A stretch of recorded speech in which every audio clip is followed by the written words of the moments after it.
Welcome to the LowCarbUSA podcast, where we seek to inspire you to help us build this community. I'm Doug Reynolds. And this is Pam Devine. So in this next episode, I have the president of the National Association of Sports Nutrition with us, Jeff Kotterman.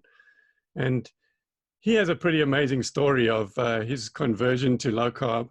And so instead of taking up his time, I'm going to let him tell the story. Go ahead, Jeff. Hey, thanks for having me. The story starts out, I've already established myself as a personal trainer, as a mentor to personal trainers, and as the director of the National Association of Sports Nutrition. We've certified personal trainers and sports nutritionists and had a set curriculum and a set standard that we should be increasing people's carbohydrates, not decreasing them. That performance centered around glycogen loading and carb loading. And I was pretty confident in that.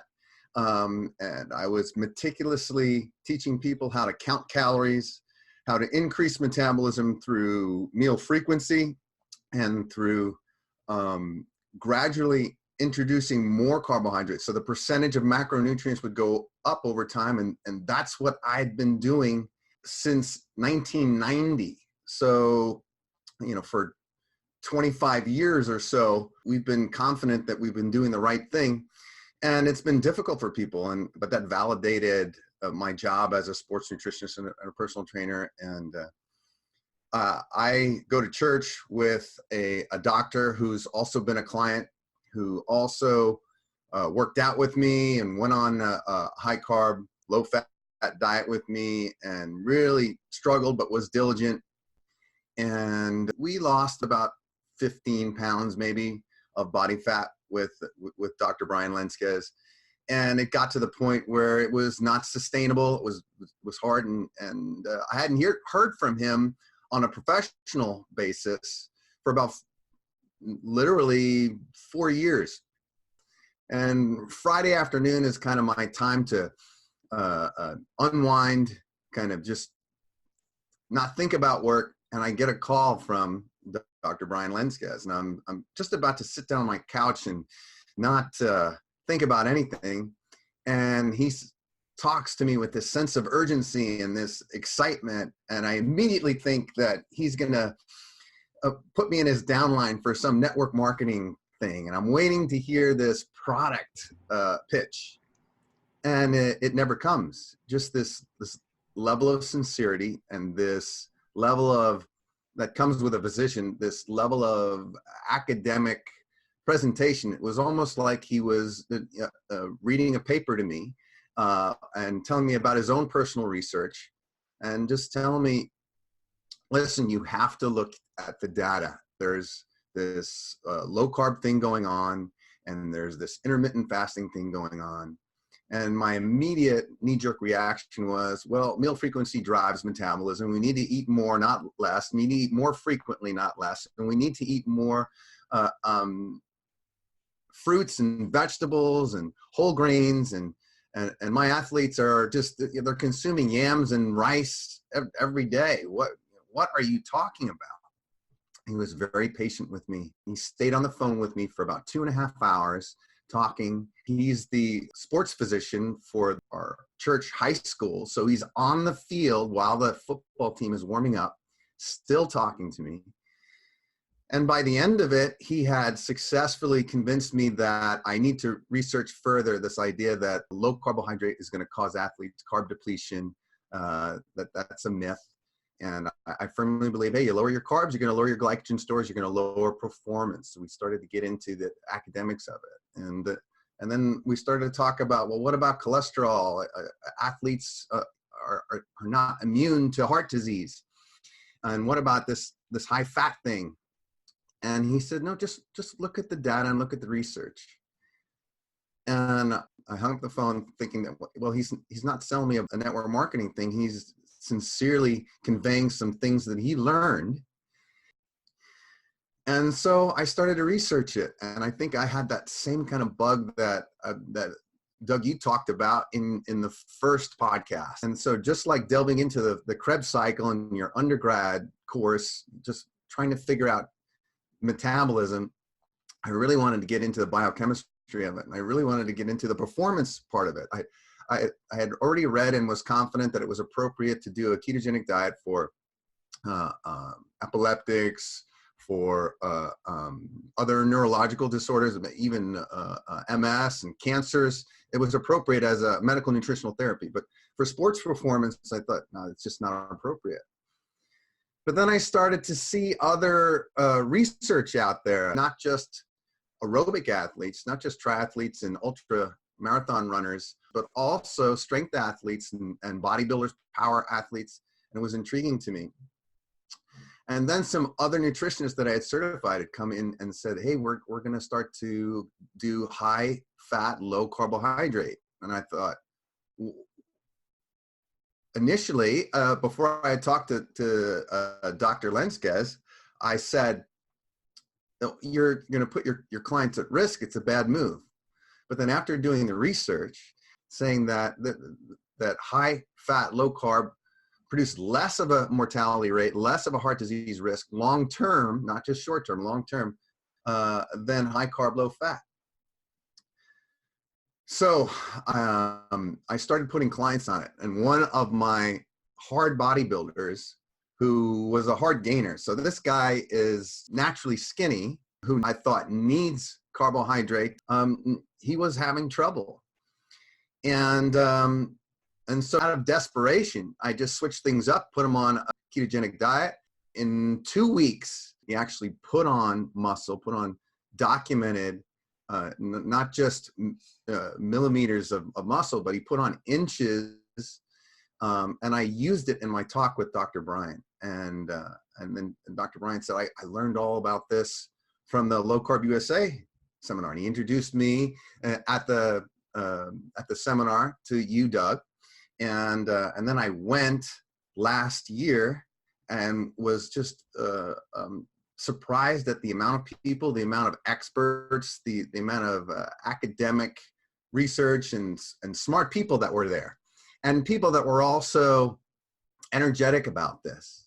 And I had a tugging in my conscience because I had this personal training course and this sports nutrition license.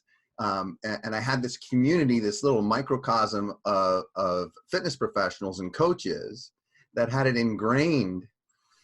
And I remember filming just a short YouTube video, and my wife was watching me film it, and she was shaking her head because what I said to clear my conscience so I could go to sleep was, hey, National Association of Sports Nutrition, we got it wrong.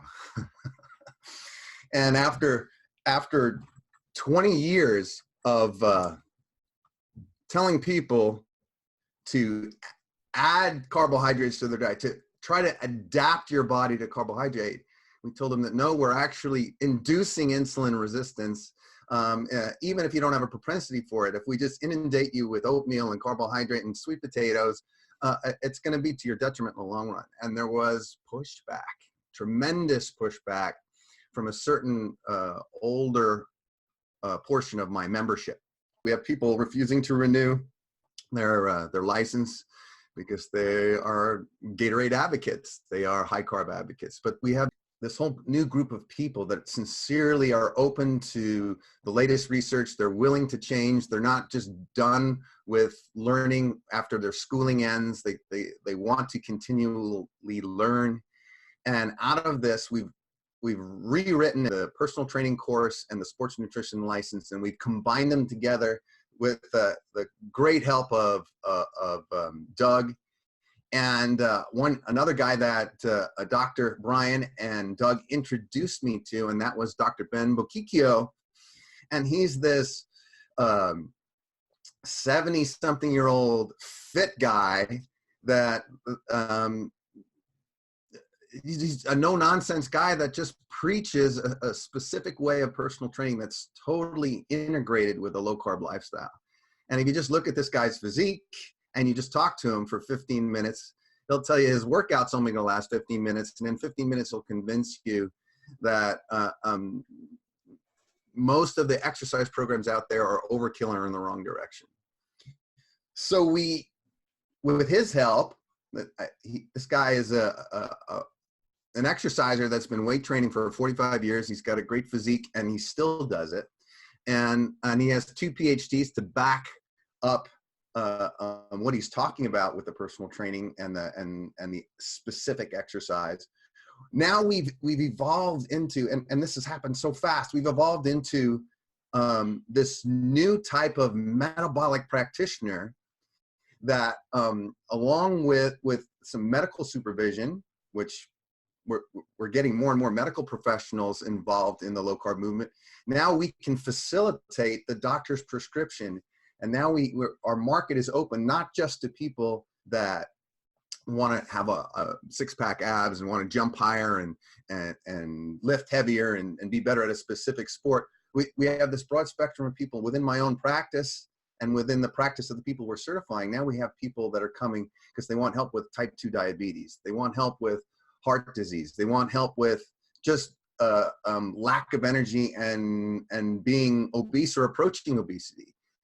People are getting diagnosed with fatty liver and insulin resistance. And now we have this new practitioner that can come alongside these people and help them. And it's been just such a shift in my own experience as a sports nutritionist to be able to knowingly extend someone's life, knowingly make them able to be independent longer because they can move. They're not getting out of breath walking from their car into my office. They're able to socialize more. They're able to interact with their family more. It's a different kind of sense of gratification. And it's just exciting. It's reignited my career. And even though it's been painful, no joke, it's been painful after 25 years of doing something one way to totally switch it, to totally go 180 degrees. I feel like, you know, I'm Paul in the Bible. It's a Damascus moment. I'm going from persecuting, I'm going from calling Gary Taubes a quack to saying he was a trendsetter. He actually enlightened people. I am so happy to have someone like Tim Noakes, who also did that 180 and had such even legal persecution that I had inspiration that within my own little small organization, within the National Association of Sports Nutrition, we can do the same thing. And we're really all here to help people.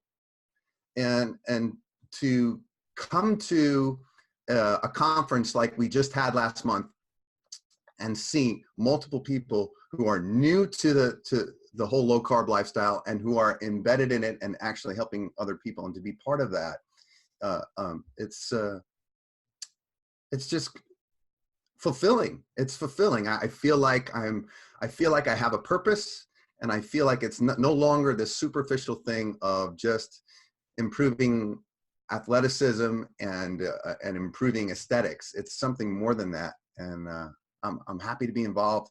And now we're going to do this annually. We're going to have the NASN come and meet in San Diego. As long as Doug has this convention here, we're going to meet at least annually so that we can share our experience and hopefully get more people to become practitioners, because if we don't change, it's just going to get worse.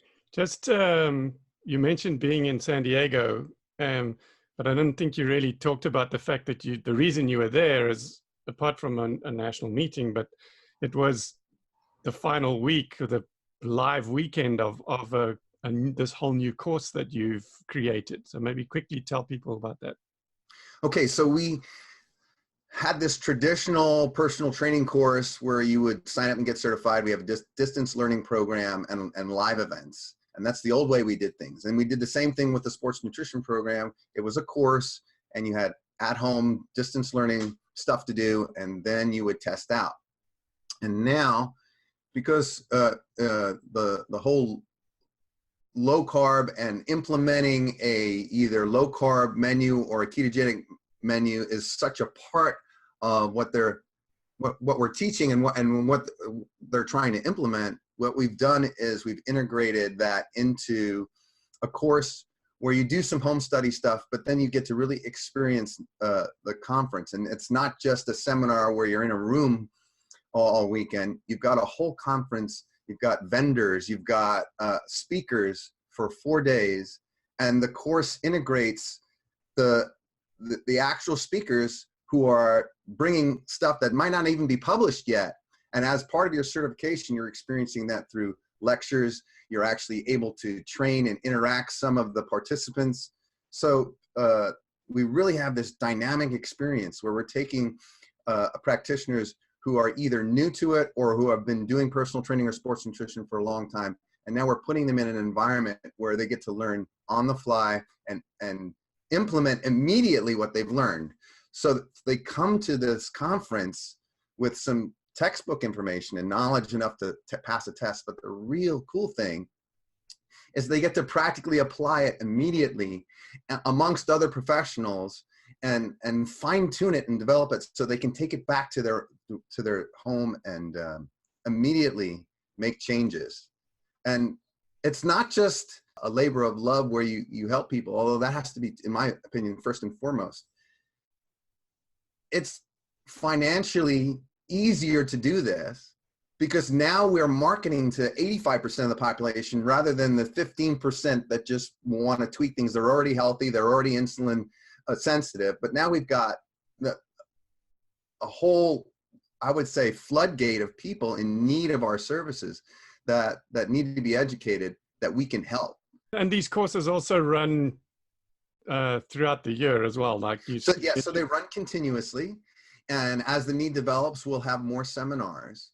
But the big deal, and I always want to make it the big deal because it was for me the first time I went. I just looked around and said, "Wow, this is significant. This is for real." Be the San Diego in the summer convention.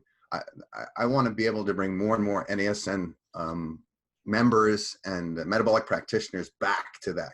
So if you go to nasnutrition.com, and right there on the front page, it talks about our comprehensive education course. This is like Comic-Con. People that go to this one are already going to be signing up at this one for the next one. And so we're preparing a year in advance for this stuff. And well, thanks so much for being on. I look forward to having you on again. Thank you.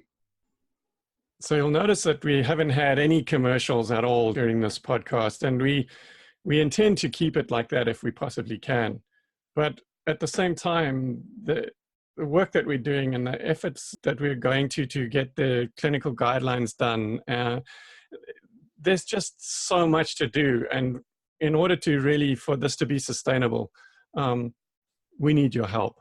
And so what we're asking you to do is go and take a look at our Patreon account. There's actually quite a few options there. It provides you with options to actually go onto our site, and there's membership options there where you can get access to all our video content and other perks of being a member, or even just, you know, $1 a month, become a patron. And you can find that in patreon.com/lowcarbusa. I'll put it in the show notes and in the episode notes so that you can find it. And yeah, help us to change the world.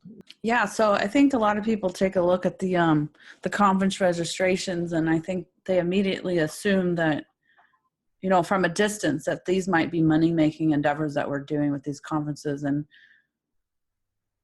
you know, it's hard to admit, and it's hard to tell people that we really aren't making any money from these. All 11 of the events that we've done have not been a profitable endeavor.